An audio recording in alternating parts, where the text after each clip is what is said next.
Muna simumanyi. International bay. Simumanyi. Derick wa radio gwe tumanyi obulungi nga boyfriend wa Muna Chadachi avuddeyo n'agamba nti ye Muna tamumanyi anti olunaku lw'eggulo kyakakasibwa nti Muna amaze ne yeegatta kuba abaana ba Rain beranga wolengerawo mu bifaananyi era ng'olunaku lw'eggulo babadde ne kapati akamwaniriza butereevu bulambalamba byonna mu maaso awo ngenda bambi kutuusaako ate ye Derick amaze n'ayogera ku nsonga z'abasefuko byonna mu maaso awo ngenda bambi kutuusaako Dr. Alima ne Ashakama luno si lwakuggwa kati naye nga asooka okwebaza gwe n'omulungi eyasubscribinga ku Wonderboy UG nti mukwano wakola kyamaanyi nnyo era nga nawe tolina kusubscribinga mukwano beera ng'osubscribingako na ku notification bell aye tubeere nga bugwire etuteekayo mukwano gwasooka ogifuna naye nga seerabidde aba Biva Organic ono ng'akozesa eddagala ly'obutonde okujjanjaba te Hajati Kalojja kulombera edduwa byonna ebyekutte ne bita mwattu nno nga sinnagenda maaso madde nkusaba video eno gimpere like ate sobole okuba nga yeeyongerayo nga sikurisizzaawo anti olunaku lw'eggulo Muna yamaze n'atukakasa gwe tumanye manyi ennaku zino yeeyita Muna Bebo era ng'ayina account endala eya TikTok kwa postinga bino ebintu bye munnanga abantu basinga bagamba mbu kinaakikola olw'okuba ng'ayagala okufuna empapula mu America naye mukwano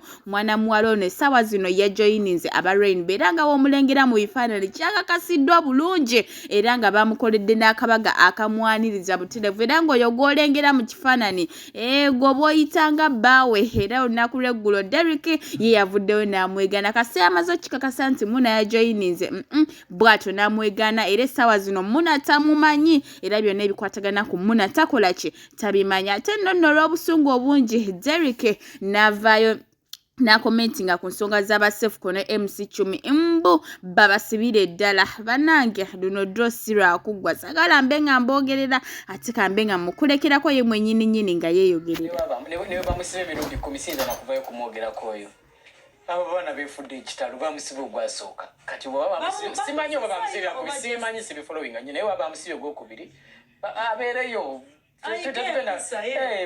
abana TikTok bagifudde yakuvuma nendowooza neŋŋamba lwaki TikTok ekkiriza buli muntu lwaki tebagendera ku myaka nedda kati ye nanyini app yetabimanyi bo bafuna sente abananyini app okitegeeza era niwe giba myaka omuntu n'avayo nakuvuma nga tewali kyokoze ebyo naye bebo baba basiba babutaddeyo nange nabiwulidde naye siba babituufu baba basibye bagira babeerayo abalwanirira mu kusooka bayinawe naye negwe namaze nentegeera